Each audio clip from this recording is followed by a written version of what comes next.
Hello, and welcome to another edition of Let's Read. Today we will be reading Creepypasta.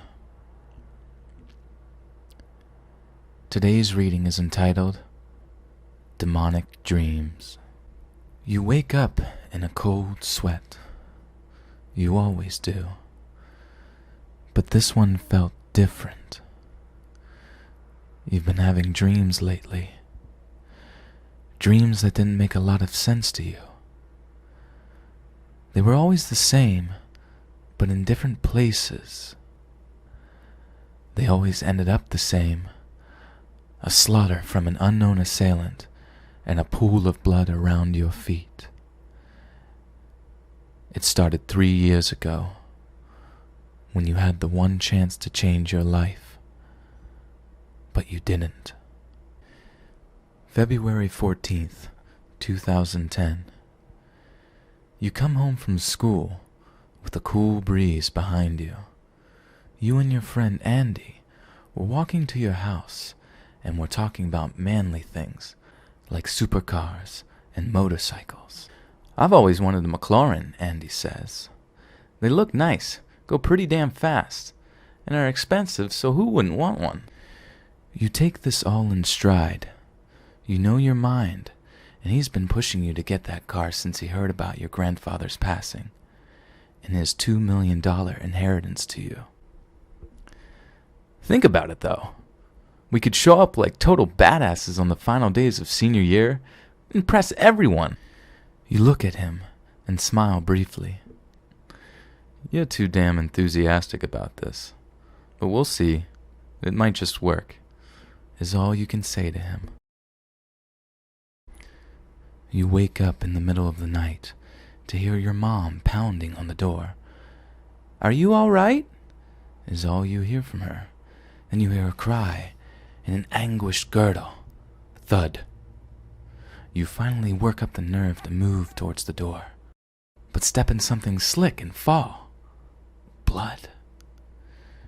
You remember the metallic tinged smell of it. You get up and quickly fling open the door to see your dad standing there with bloodshot eyes. "Hello, son."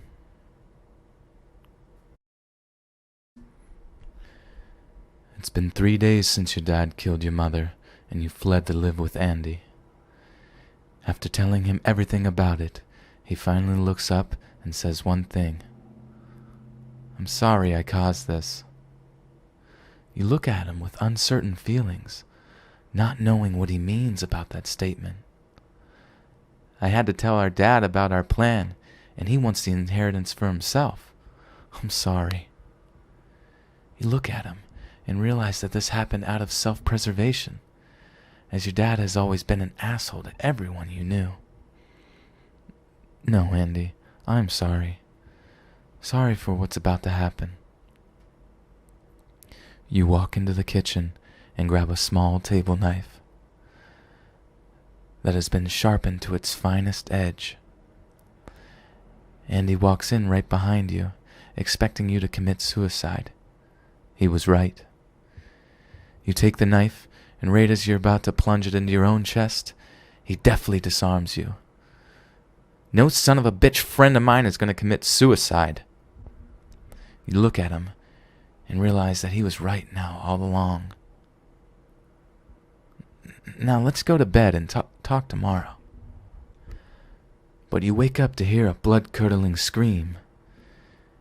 "Andy, turn off the movie," was the first thing you yelled. On the clock it says 3:08. Great. No sleep once more. You get up and open the door and smell the same metallic-tinged blood. You quickly rush to Andy's room and see him pinned against the wall with talons? The knives resemble a bird's claw, but they have no handles. You look and you see he is still alive, and in terrible agony at that. "Andy, what the hell happened?" He lifts up his arm and shakily points towards the door, then goes limp from suffering from too much pain. "Kill me," is all he says to you. It would be merciful, But what if I'm blamed for it? I'm sorry, Andy. I can't. No son of a bitch friend of mine is gonna die tonight. You run over to get your phone and realize that you're crying. You dial 911 and hear the operator pick up the phone. 5 minutes later, you hear the sirens outside of the house. You run out, and one of the cops slugs you across the jaw and cuffs you. How dare you kill my son, Andy's dad. The judge lets you explain yourself on the court date, but you declined, for fear that no one would believe a word you said. They take you to an asylum and close you into a padded room. That's when the dreams started. 3 years later, and the dreams haven't stopped. They end the same way, the blood on your hands and waking up in a cold sweat. You were taken outside, and in front of a priest, he offers to cleanse your sins.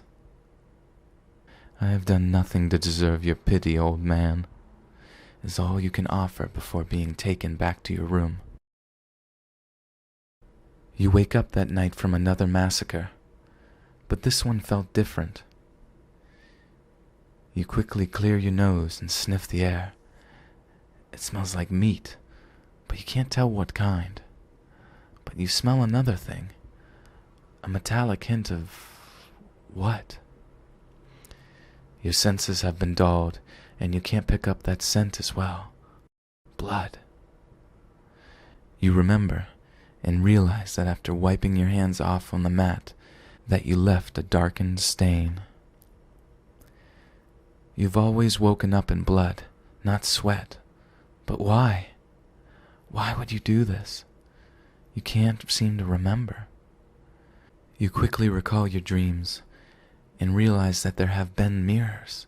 You looked into those mirrors to see your own reddened eyes. Not bloodshot, but actual glowing red eyes. I've been the murderer all this time. Me. The guard takes you downstairs and in front of a firing squad. You are sentenced to death for the murders you've committed.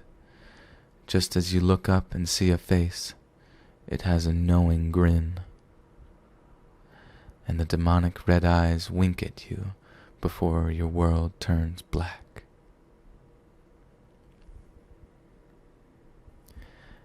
And that concludes today's Let's Read. Today's creepypasta was submitted and written by user Agnerstein on Creepypasta Wiki. A link will be provided below.